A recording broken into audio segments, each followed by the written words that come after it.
ये किताब है मेरे पास एक ओशो की, जिसका नाम है अजहू चेत गंवार। इसमें एक काल्पनिक कैरेक्टर है पलटू।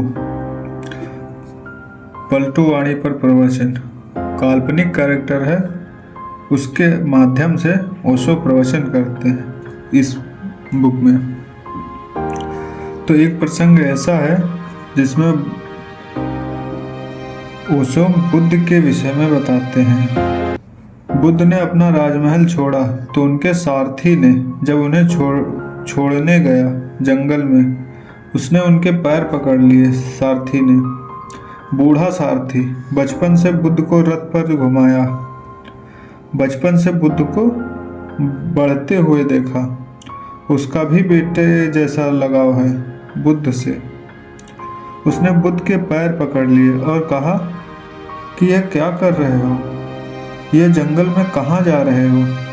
इस महल को छोड़कर, इस संगमरमर महल को छोड़कर, उस सुंदर यशोधरा को, बुद्ध की पत्नी, उस सुंदर यशोधरा को, तुम्हारी पत्नी को छोड़कर, उस नए नए पैदा हुए बेटे को, राहुल को छोड़कर, अपने बूढ़े बाप को छोड़कर तुम जा कहाँ रहे हो? वो बूढ़ा सारथी कहता है, तुम बूढ़े बाप के हाथ की लकड़ी हो, और यह सुंदर महल और यह सारा वैभव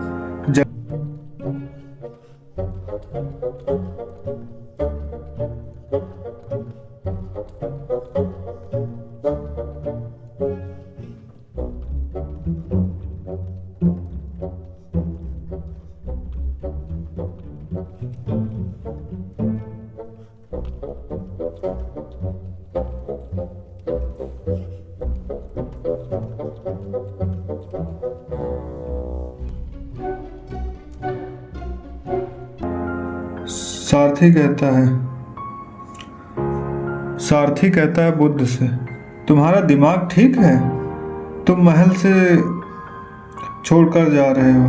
कौन नहीं जो राजा ना होना चाहे, और तुम राजा होना तुम्हारे हाथ में है, और छोड़कर जा रहे हो। वह बूढ़ा रोने लगा। उसकी बात भी तो ठीक है। उस बूढ़े को जंगलों में कुछ भी नहीं दिखाई पड़ा। उसे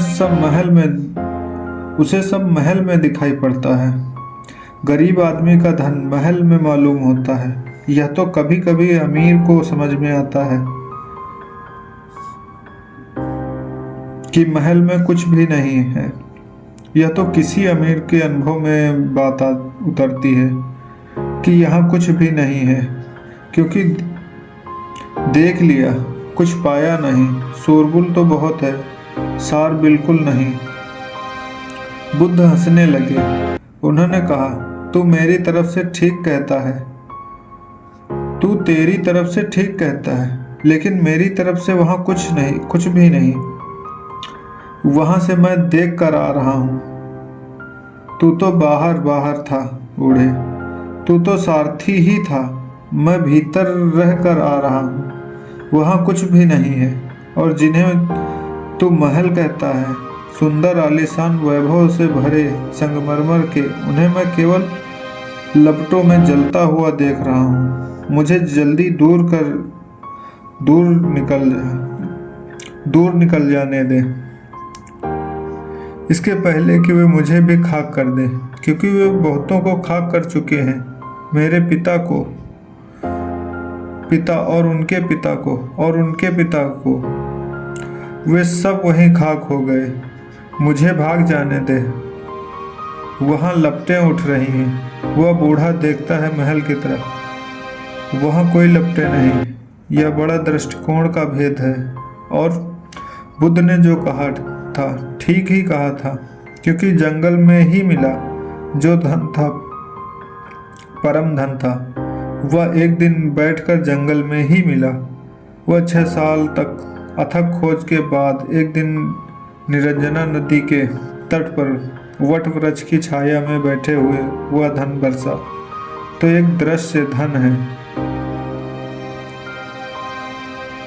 तो एक अदृश्य धन है। तभी तक अदृश्य है जब तक तुम्हारी आंखें बाहर से उलझी हैं।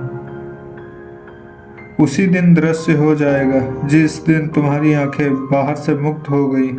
दृष्टि की क्रांति चाहिए। तुम पूछते हो, पलटू कहते हैं भागवत धन की लूट हो रही है और जो चाहे सो ले। ठीक कहते हैं, 100% ठीक कहते हैं। बस चाहना ही पर्याप्त है लेने के लिए। जो चाहे ले ले, कोई रोक नहीं। समाधि का धन ऐसा है कि उसे कोई भी रोक नहीं रहा। तुम्हें कोई बाधा नहीं डाल रहा। मगर बड़ा मजा है जिस धन पर बड़ी बाधाएं हैं, जो तुम्हें मिलना एकदम आसान नहीं है, उस पर तुम टूटे पड़ रहे हो। और जो मिल भी गया अगर तो कुछ भी मिलेगा नहीं, उस पर तुम टूटे पड़ रहे हो। उस पर टूट मची है, लूट मची है। और जो धन कोई भी छीनने को नहीं, जो धन इतना है कि कभी सभी को मिल जाए तो भी न्यून नहीं होता, तो भी कम नहीं पड़ता, उस धन की तरफ तुम जा भी नहीं रहे।